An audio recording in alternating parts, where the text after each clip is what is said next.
मतलब जो आपने यूरिन के प्रेशर को होल्ड किया था या बेवजह फोर्सफुली, हालांकि फोर्सफुली रेयर लोग यूरिन निकालते हैं बट होल्ड बहुत सारे लोग करते हैं, जो मूत्र से उदावरत हुआ था, तो उसके लिए क्या करेंगे, उसमें मदिरा का पान लिखा है। मदिरा का पान जो हमारी आयुर्वेदिक मदिरा बनती थी वो वाली है, ये आपकी आज की वाली डेट वाली नहीं है, ठीक है।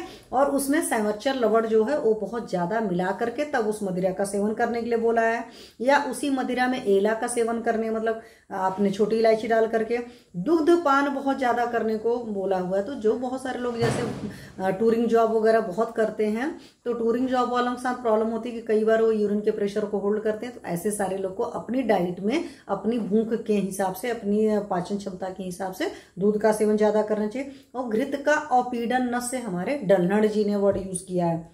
उसके अलावा क्या है, धात्री फलानाम मतलब आमलकी का जो है स्वरस निकाल करके उसको पीना है।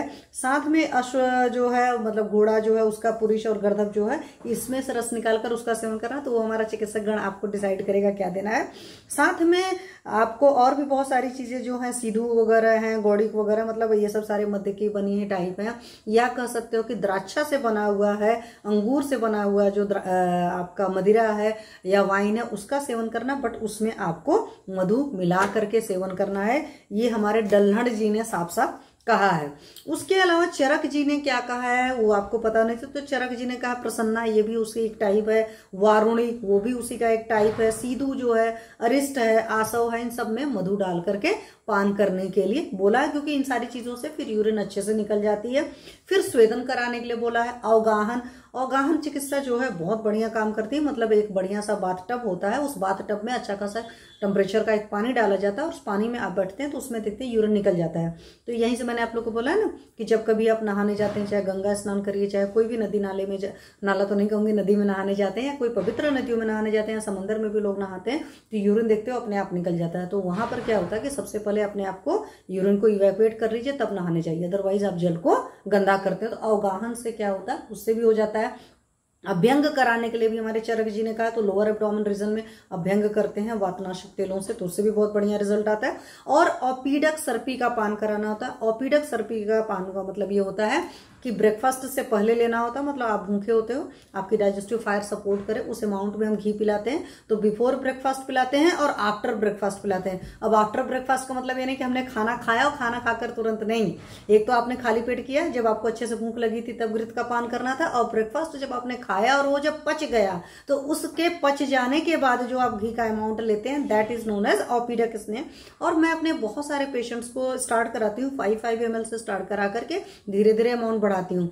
कई बार कुछ पेशेंट्स मेरे ऐसे भी होते हैं जिनको लगता है कि नहीं स्किन इश्यूज भी हैं, तो फिर हम वहां जो सिलेक्शन करते हैं वो घृत अलग तरह के, मतलब अलग अलग तरह के मेडिकेटेड घृत, और मैं अधिकतर मेडिकेटेड घृत ही पिलाती हूँ।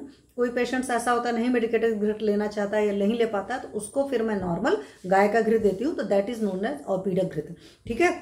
तो ये सारी चीजें, और साथ में बस्ती कर्म बहुत बढ़िया काम करता है, क्योंकि आयुर्वेद के हिसाब से अगर आप सोचेंगे तो मूत्र जो है पक्वाशयगत है, मतलब बनना वहां पर बनता है, तो वहां पर बनने के लिए तो पक्वाशय के शोधन के लिए बहुत बढ़िया काम करती है बस्ती चिकित्सा। अब बस्ती चिकित्सा में आप मात्रा बस्ती भी दे सकते हो, पेशेंट की कंडीशन देख लीजिए, आप प्रॉपर नीरू और अनुवासन बस्ती भी दे सकते हो, देख लीजिए जैसी कंडीशन हो उस हिसाब से बस्ती दे सकते हैं।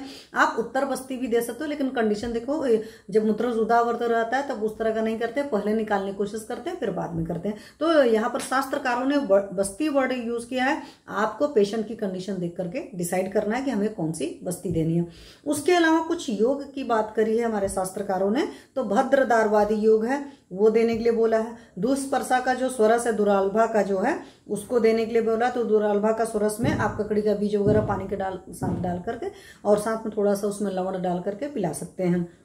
पंचमूली श्रुतम क्षीर है, तृण पंचमूल का क्वाथ है, गोक्षुर है, ये सब सारी चीजें बहुत अच्छे से दिया जा सकता है। या द्राक्षा का रस भी अकेले दिया जा सकता है, मतलब जो आपका मुनक्का होता है गुठली रहे उसको पानी के साथ पीस करके उसका रस निकाल करके आप वो भी अपने पेशेंट को बहुत अच्छे से दे सकते हैं। या इनसे घृत मतलब दुग्ध छीर करके क्षीरावशेष पाक कर लीजिए, वो भी आप दे सकते हो। साथ में मुत्कृच्छ हर योग वगैरह यूज कर सकते हैं। तो आप देखते हो ये सब जो मैंने बोला नहीं, तृण पंचमूलक्वाथ वगैरह, गोच्छुर वगैरह, ये सब सारी चीजें बहुत बढ़िया काम करती हैं, वो सब सारी चीजें देते हैं। मूत्राघात वाले योग जो हैं वो भी यूज कर सकते हैं। शतावरी घृत बहुत अच्छा काम करता है ऐसे सारे केसेस में। शतावरी घृत को आप ओपिडेक स्नेह के फॉर्मेट में यूज कर सकते हैं। शतावरी घृत का एक बहुत बड़ा फायदा और भी है कि शतावरी घृत ज्वर पर भी बहुत बढ़िया काम करता है। तो मैंने अपने एक पेशेंट को कराया था, उसका मतलब पित्त बढ़ा हुआ था, और जब मैंने यूरिन का फ्लो मंगाया तो मुझे लगा कि नहीं इसमें पित्त ज्यादा ही बढ़ा हुआ है, और उसको कुछ बर्निंग वर्निंग लगती थी, तो उस तरह की चीजें यूज कराएं तो अच्छा रिजल्ट आता है। नारिकेल लवण भी आप ऐसे पेशेंट को दे सकते हैं, वो भी बहुत बढ़िया काम करता है। उसके अलावा इसको बस्ती दे सकते हैं, उत्तर बस्ती दे सकते हैं, स्निग्ध विरेचन करा सकते हैं, गोक्षुरक्वाथ दे सकते हैं, बिदारी घृत भी आप दे सकते हैं। पूरा शास्त्र का वर्णन है, वही सारी चीजें बता रहे हैं। चरक ने क्या क्या बोला, स्वेदन कराने के लिए बोला है, अवगाहन कराने के लिए बोला है, अभ्यंग कराने के लिए बोला है, और पीड़क सर्पी बताया हुआ है, और त्रिविध बस्ती कर्म मतलब तीनों तरह की बस्ती करने के लिए ये चरक जी ने बोला। उसके अलावा पीड़क घृत मैंने आपको बता दिया कि भोजन के पूर्व और भोजन के पच जाने पर जो घृत का पान करते हो दैट इज नोन एज और पीड़क सर्पी। तो ये सारी चीजें आपको चरक जी ने बताई हुई हैं।